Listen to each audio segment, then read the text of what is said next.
안녕하세요. 진일교 목사입니다. 2024년 6월 3일 월요일 새벽 묵상을 시작하도록 하겠습니다.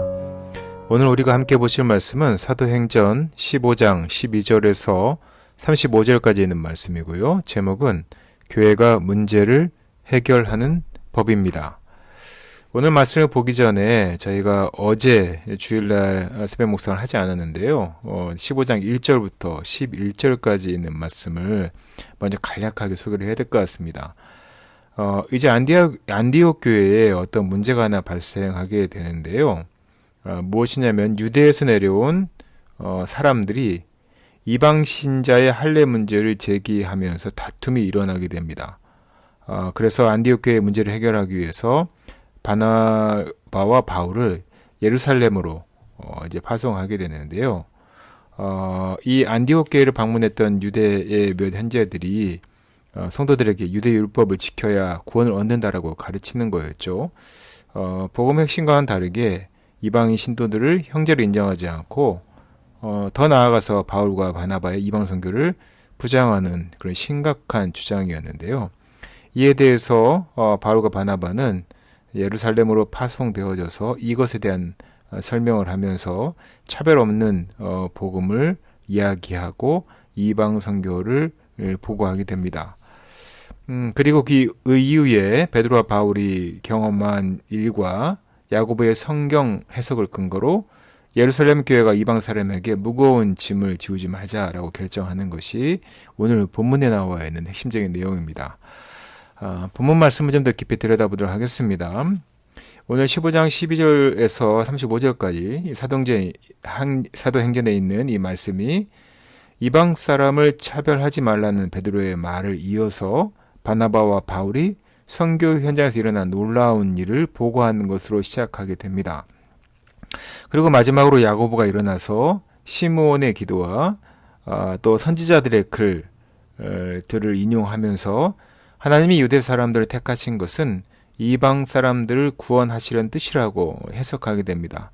시므온의 기도는 누가복음 2장 30절에서 32절까지 있는 말씀이고요.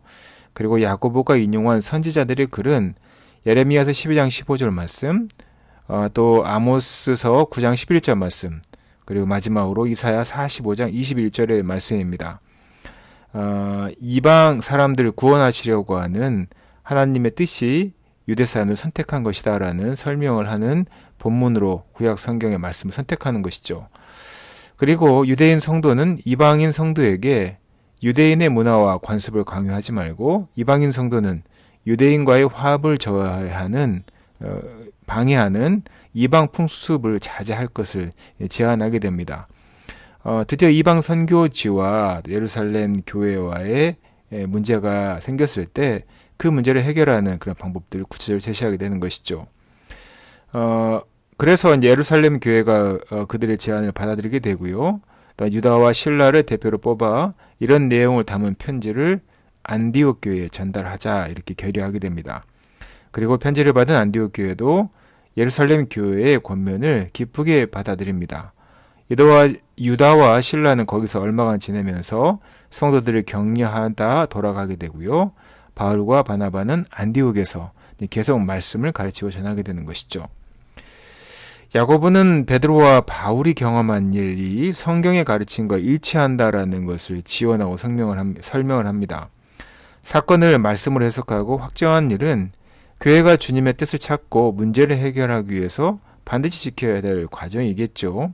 말씀을 묵상한 이유가 바로 거기에 있습니다.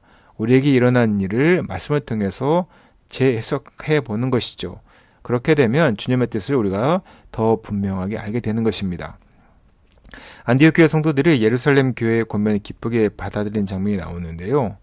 사실 근본적인 문제는 양보하기 쉽지 않죠. 또 그렇게 할 수 없는 경우도 많습니다. 그러나 유대 사람들을 고려해서 덕을 세우는 일에 기꺼이 동참하기로 결심한 것입니다. 우리가 제일교회 공동체가 있는데 또 하나는 여러분들이 속하는 공동체가 있는데요. 공동체나 직장, 학교에서 우리가 그리스도인으로 살아갈 때 반드시 고수해야 될 것이 있고요. 또는 양보하고 배려해야 할 것이 무엇인지 잘 알아야 됩니다. 그것이 바로 그리스도인들이 세상을 살아가는 방법이라는 것을 아시고 오늘 또 교회가 문제를 해결하는 이 예루살렘 교회와 안디옥 교회 문제 해결하는 방식을 보시고 우리 그리스도인들이 현장에서 어떻게 살아야 될지 다시 한번 고민하는 귀한 시간 되시기를 예수님의 이름으로 축원하고 부탁드립니다.